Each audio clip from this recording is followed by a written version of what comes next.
Assalamualaikum warahmatullahi wabarakatuh. Apa kabar anak-anak sekalian? Sehat?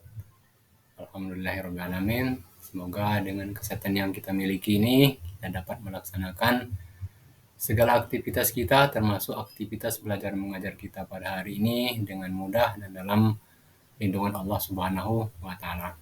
Baik, anak sekalian, hari ini kita akan memasuki pelajaran PAI dan PB atau Pendidikan Agama Islam dan Budi Pekerti kita pada bab zakat fitrah dan mal.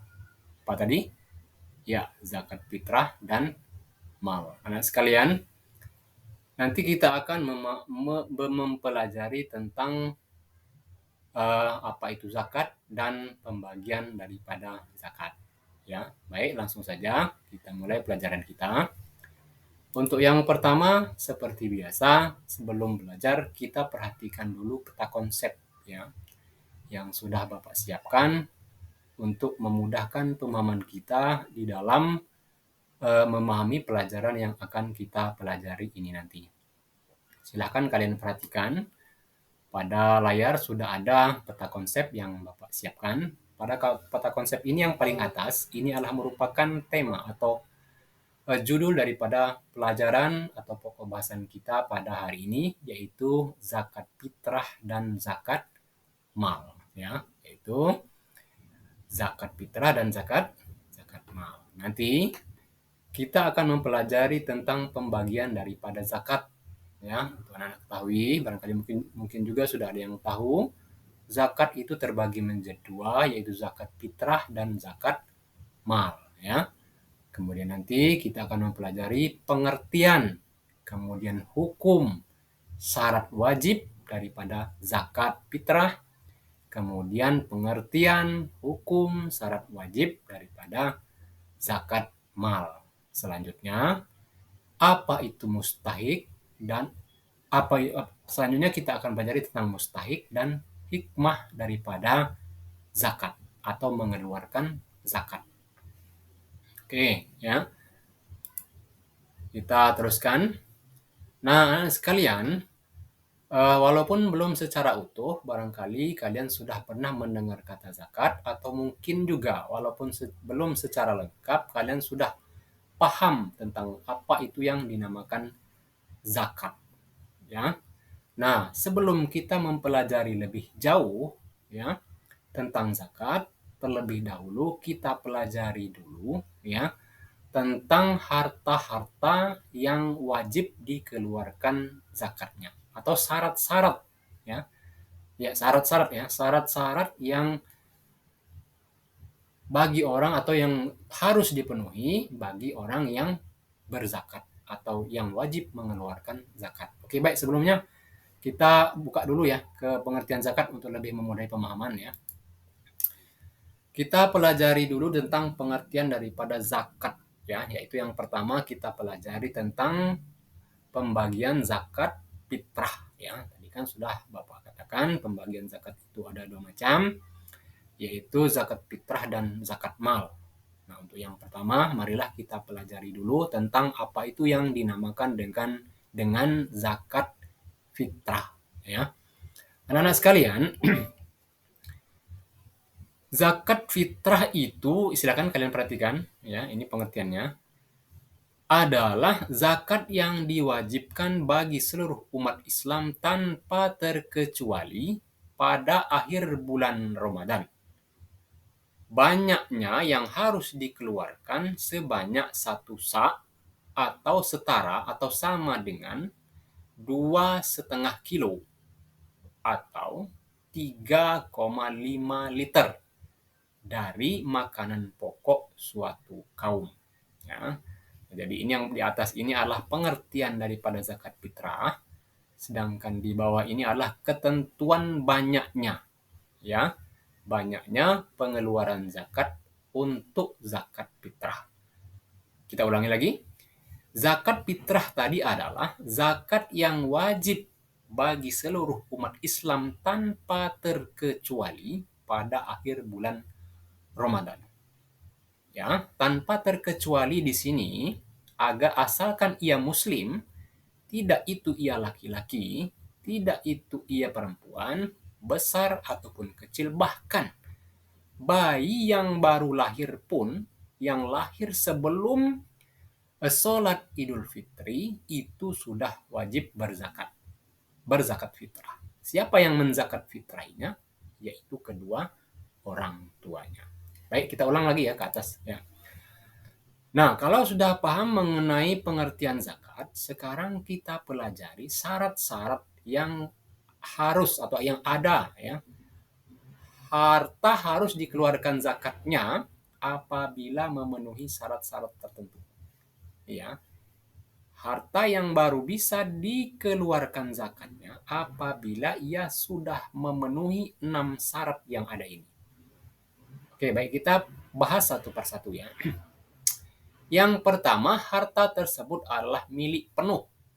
Maksudnya milik penuh di sini adalah milik kita sendiri, bukan pinjaman, bukan pula harta itu harta sama-sama dengan orang. Nah, itu maksud dengan milik penuh. Artinya tidak ada hak orang lain pada harta tersebut. Paham ya? Oke, sekarang kita lanjutkan kepada syarat yang kedua. Berkembang. Artinya harta tersebut berkembang, bertambah banyak. Itu ya. Seperti misalnya hewan. Ya, kan berkembang, lahir lahir bertambahlah hewan atau ternak kita. Kemudian yang kedua cukup nisab. Nah, apa itu nisab? Nisab adalah batas banyaknya harta yang baru bisa dikeluarkan zakatnya atau dizakati. Ya, karena kalau harta tersebut belum mencapai nisab atau belum cukup nisab, maka harta tersebut belum termasuk atau belum mencukupi syarat untuk dikeluarkan zakatnya. Kemudian yang keempat, lebih dari kebutuhan rutin. Maksudnya bagaimana? Maksudnya, misalnya kita mempunyai harta, katakanlah misalnya hasil pertanian. Tapi harta tersebut baru cukup untuk kita makan. Kalau misalnya kita keluarkan untuk zakat, maka harta tersebut akan berkurang. Nah, itu artinya harta tersebut belum lebih dari kebutuhan rutin. Kemudian syarat yang kelima, bebas dari utang.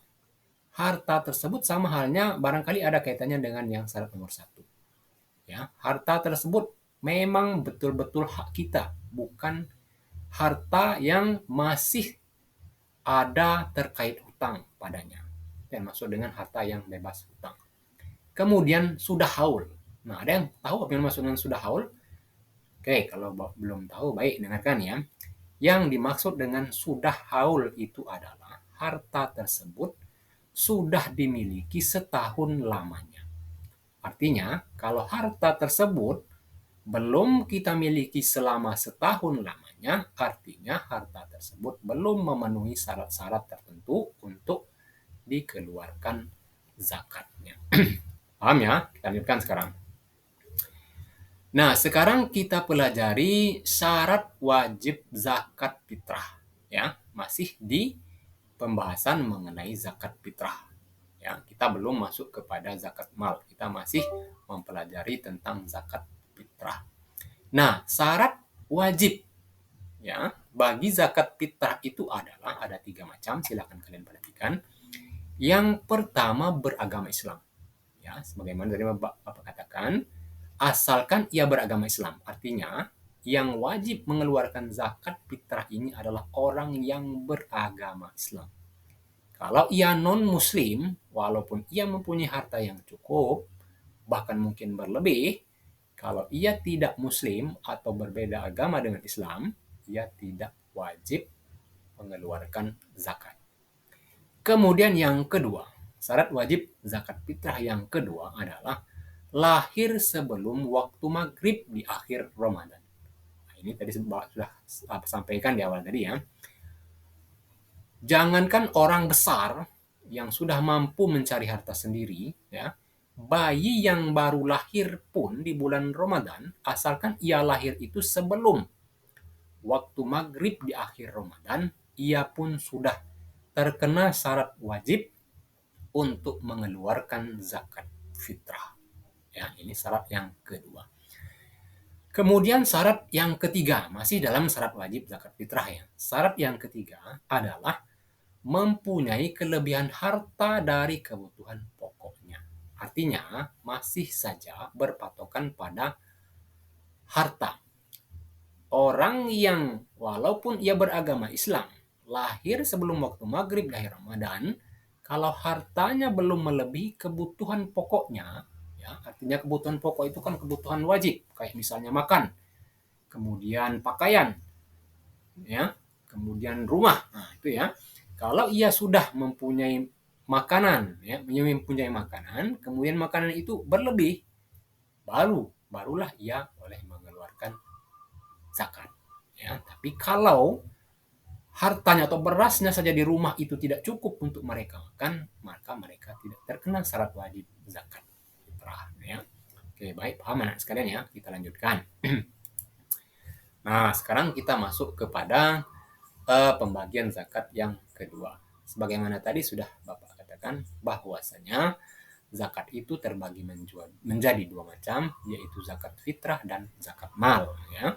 Tadi sudah kita pelajari tentang zakat harta, zakat fitrah, maaf ya. Nah, sekarang kita pelajari pembagian zakat yang kedua, yaitu zakat mal. Ya. Kalau tadi zakat fitrah, ya, itu adalah zakat diri atau zakat jiwa. Maaf, tadi Bapak mungkin lupa menerangkannya. Ya, nanti silakan kalian bertanya kalau memang masih kurang puas ya dengan penjelasan Bapak, nanti akan Bapak terangkan lebih luas lagi. Zakat mal ya, zakat mal itu sama dengan atau artinya adalah zakat harta. Mal ini berasal dari kata dari bahasa Arab, mal itu artinya adalah harta. Tapi pengertian lengkap dari zakat mal itu adalah zakat mal adalah bagian harta dari seseorang atau badan hukum yang wajib diberikan kepada orang tertentu dan dimiliki penuh dalam kurun waktu tertentu. Nah, ini pengertian lengkap atau pengertian utuh dari apa itu yang dinamakan dengan zakat mal. Ya. Yaitu bagian harta dari seseorang atau badan hukum. Nah, ini maksudnya bukan cuma manusia satu orang pribadi, tapi dari badan hukum pun wajib ya diberikan kepada orang-orang tertentu. Nanti ada orang-orangnya yang berhak menerima zakat mal ini ya, dan dimiliki penuh dalam kurun waktu tertentu. Nah, artinya harta yang dizakati tersebut harus sudah dimiliki dalam kurun waktu tertentu. Nanti akan kita bahas berapa kurun waktunya itu ya. Oke, kita lanjutkan. Nah, nah ini akan kita pelajari mengenai jenis kekayaan atau jenis harta yang wajib dikeluarkan zakatnya. Ya. Dan perhatikan, artinya kalau kita lihat di sini, ada beberapa jenis harta yang tidak wajib dikenai zakatnya. Oke, ya, jangan dulu kita bahas itu. Sekarang kita bahas harta-harta yang wajib dikeluarkan zakatnya atau kekayaan yang wajib dikeluarkan zakatnya. Silakan kalian perhatikan. Adapun harta atau kekayaan yang wajib dikeluarkan zakatnya itu atau ini ada 8 macam. Ya. Yaitu yang pertama adalah emas dan perak. Nah, ini siapa ini? Kalau ada yang punya emas dan perak ya di rumah atau ibunya atau orang bapaknya ini sampaikan ya, emas dan perak adalah merupakan jenis harta yang wajib dikeluarkan zakatnya. Kemudian harta atau kekayaan yang kedua yaitu hewan ternak. Nah, ini banyak ini di daerah kita ya, orang yang miara kambing, miara sapi, ya, kerbau. Nah, itu termasuk jenis harta yang wajib dizakati, tapi kalau sudah sampai ketentuannya, ya nanti akan kita bahas. Kemudian harta berikutnya atau kekayaan berikutnya adalah harta perdagangan. Apa-apa harta perdagangan banyak ya diperdagangkan, misalnya barang kelontong, ada orang berdagang mobil, atau ada orang berdagang apalah ya jenis harta perdagangan itu adalah termasuk harta atau kekayaan yang wajib dikeluarkan zakatnya. Berikut yang keempat, jenis kekayaan atau harta yang wajib dizakati yang keempat yaitu adalah hasil tanaman dan buah-buahan. Nah, ini siapa yang punya kebun ini? Ya. yang punya kebun, misalnya kebun kelapa, kebun sawit, ya, kemudian kebun cengkeh, karet dan lain-lain, ya. Kemudian padi, ya. Nah, itu adalah jenis kekayaan yang wajib dikeluarkan zakatnya, yaitu hasil tanaman dan buah-buahan, atau mungkin juga durian. Sekarang lagi musim durian dan duku dan lain-lain, ya. Nah, itu perhatikan kalau memang sudah sampai ketentuannya harus dikeluarkan zakatnya. Kemudian jenis kekayaan yang kelima atau jenis harta kekayaan yang kelima yang wajib dikeluarkan zakatnya itu harta rikas dan makdin. Ada yang sudah tahu dengan apa yang dimaksudkan harta rikas dan makdin? Ya, kalau belum silakan perhatikan pengertiannya, ya. Yang dimaksud dengan harta rikas, ya. Kita bahas satu dulu, ya, satu-satu rikas, nanti kita bahas makdin. Yang dimaksud dengan harta rikas itu adalah harta rampasan perang, ya. Ini pada zaman Rasulullah kan ada namanya perang. Atau sekarang pun ada perang antara apa namanya Rusia dengan apa itu, lupa Bapak, ya. Nah, itu kalau ada harta rampasan perang itu wajib dikeluarkan zakatnya. Dan kemudian harta makdin, apa yang maksud harta makdin? Ya, makdin ini adalah jenis kekayaan atau harta ataupun kekayaan yang berasal dari dalam tanah, ya, akan tetapi bukan merupakan buah-buahan atau tanam-tanaman. Apa contohnya? Ya, hasil tambang, ya. Itu yang maksud dengan makdin, ya. Kemudian harta atau kekayaan berikutnya adalah hasil laut. Nah, siapa orang tuanya di sini yang apa namanya nelayan, ya, yang nelayan, yang pekerjaan sehari-harinya adalah mencari hasil laut, misalnya saja ikan, udang, ataupun mungkin rumput laut, ya, dan lain sebagainya yang dikandung dalam laut. Kalau sudah memenuhi ketentuan, maka apa namanya harta tersebut harus dikeluarkan zakatnya. Kemudian harta profesi. Nah, yang dimaksud dengan harta profesi, ya, yaitu misalnya seorang pegawai negeri sipil atau misalnya seorang pekerja di perusahaan, pekerja di bank misalnya, ya, yang mendapatkan gaji, ya, dan gajinya itu sudah mencapai ketentuan atau syarat untuk mengeluarkan zakat, maka dia harus menyisihkan dari gajinya itu untuk dizakatkan dengan syarat sudah memenuhi ketentuan atau syaratnya. Kemudian investasi, ya. Investasi ini kayak misalnya kita menanam saham, ya. Menanam modal pada suatu bidang usaha tertentu, ya. Nah, maka saham seperti itu kalau sudah memenuhi ketentuan harus dikeluarkan zakatnya. Itulah, ya, ini masih berkenaan dengan zakat mal. Ini adalah 8 macam harta yang wajib dikeluarkan zakatnya. Nah, di sini tidak ada tanah. Berarti tanah tidak termasuk harta yang wajib dikeluarkan zakatnya. Kecuali kalau tanah tersebut adalah merupakan jenis harta yang diperdagangkan, maka ia harus dikeluarkan zakatnya. Baik, kita lanjutkan.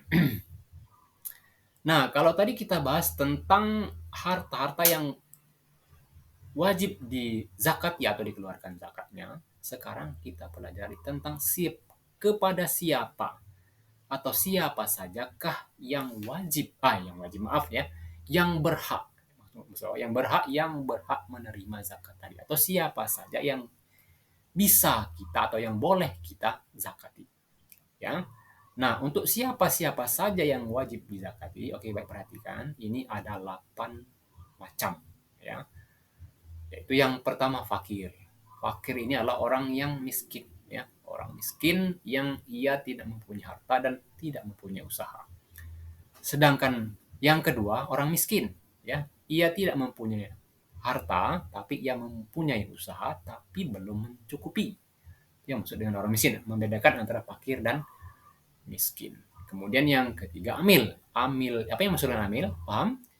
Amil ini anak-anak sekalian adalah, ya, orang yang mengurusi, ya, mobilitas zakat, orang yang memungutnya, mengumpulkan, membagikan zakat tersebut. Nah, itu yang dikatakan amil. Nah, mereka itu berhak untuk diberikan zakat ya.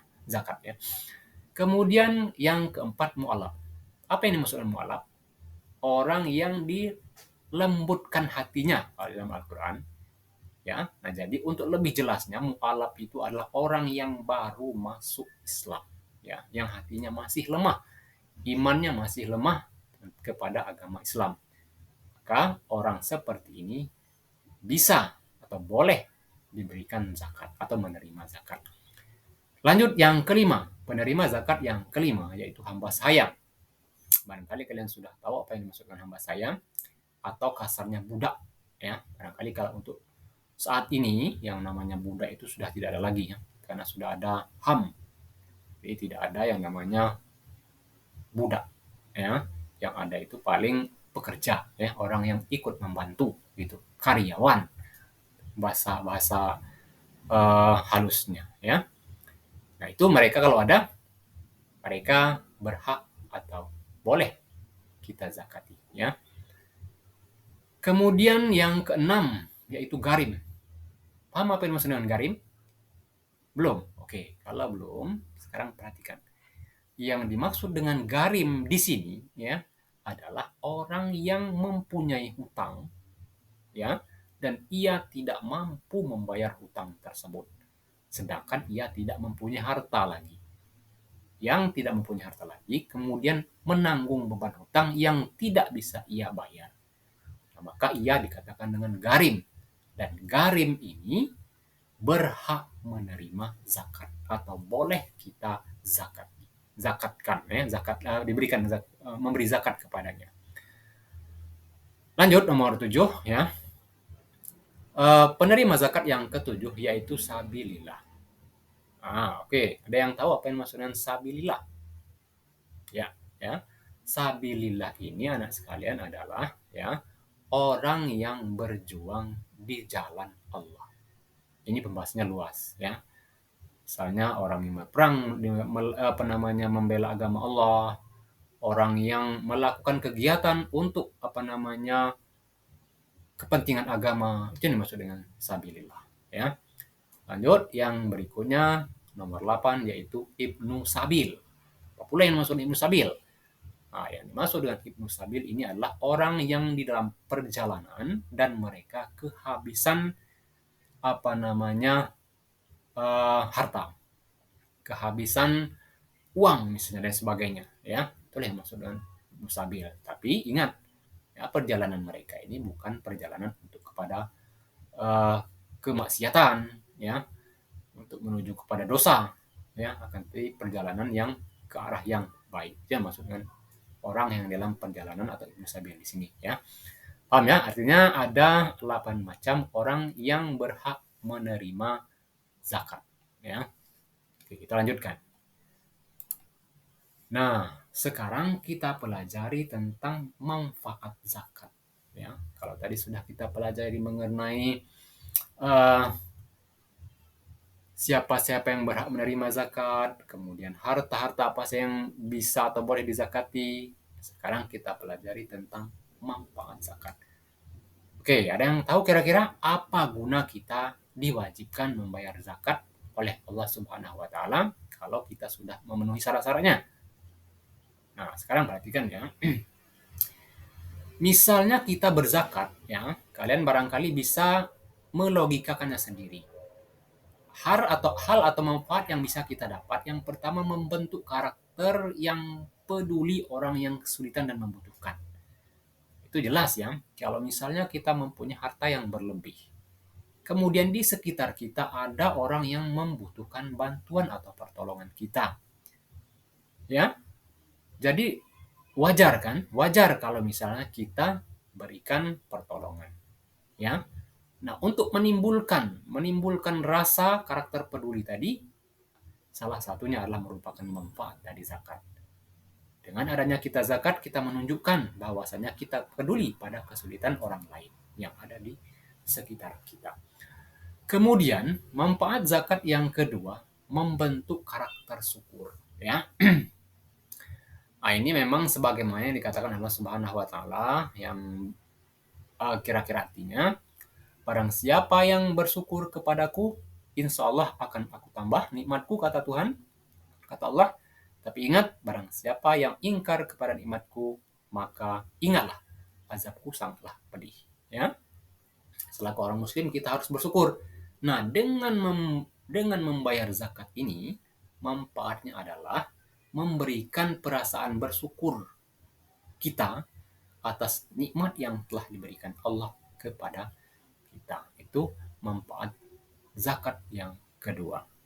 Kemudian, manfaat zakat yang ketiga, mendekatkan diri kepada Allah Subhanahu wa taala. Kenapa demikian? Ya. Karena untuk kalian ketahui bahwasanya zakat ini adalah merupakan perintah Allah. Artinya, kalau kita melaksanakan perintah Allah, berarti kita mendekatkan diri kepada Allah Subhanahu wa taala, ya. Siapa yang mau dekat dengan Allah? Nah, kalau kita dekat kepada Allah, insya Allah, ya, Allah akan mendengar atau melihat apa keluhan kita dan kekurangan kita. Ya, kemudian Allah akan menjaga kita dari bala dan lain sebagainya yang akan mengancam kita. Selanjutnya, manfaat zakat yang keempat, membersihkan diri dari sifat kikir. Ya, artinya dengan adanya kita berzakat, ya, di dalam harta kita tadi, artinya ya kita sudah membersihkan diri kita dari sifat kikir, ya. Nah, itu 4 macam manfaat daripada zakat. Kita teruskan.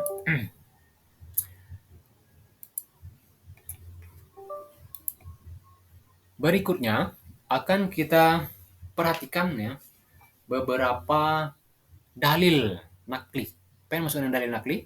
Iya, dalil yang berasal dari Al-Quran atau hadis, ya, yang berkenaan atau yang mengabarkan atau yang menyuruh manusia untuk melakukan atau berzakat tadi, ya, yaitu ada beberapa ayat, nanti akan kita bahas satu persatu. Yang pertama adalah surat At-Taubah ayat 103. Ya, yang berbunyi, silakan kalian perhatikan, ya, dengarkan, dan kalau bisa bersama-sama kita baca, ya. A'udzubillahi minasyaitonirrajim. Bismillahirrahmanirrahim. Khuz min amwalihim shadaqatan tutahhiruhum wa tuzakkihim biha wa shalli 'alaihim. Innas salataka sakanul lahum wallahu sami'un 'alim. Inilah bunyi surat At-Taubah ayat 103. Oke, sekarang kita perhatikan artinya.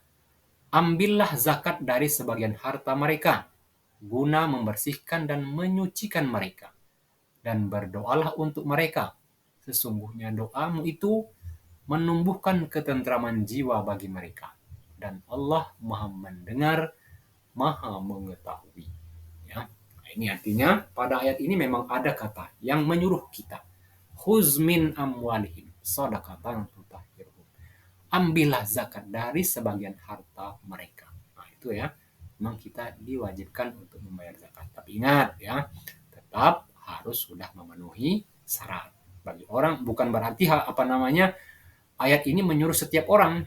Kalau orang tidak mampu menunaikan zakat, berarti ia tidak dikenakan atau tidak disuruh atau tidak terkena perintah daripada ayat ini kalau ia belum memenuhi syarat. Tapi kalau sudah memenuhi syarat, maka ia harus melakukannya, karena ini adalah merupakan perintah Allah yang langsung tertera pada surat At-Taubah ayat 103, ya. Lanjut, kita akan pelajari juga surat yang lain, ya. Masih dalam surat At-Taubah, ya, tapi di ayat 34. Silakan kalian perhatikan bunyinya. A'udzubillahi minasyaitonirrajim. Bismillahirrahmanirrahim. Ya ayyuhalladzina amanu in katsiran minal ahbari waruhbani la ya'kuluna amwalan nasi bil batil wa yasuddu an sabilillah wallazina yaknizuna az-zahaba wal fiddata wala yunfiqunaha fi sabilillahi wa basyirhum bi'azabin alim. Wahai orang-orang yang beriman, sesungguhnya banyak dari orang-orang alim dan rahib-rahib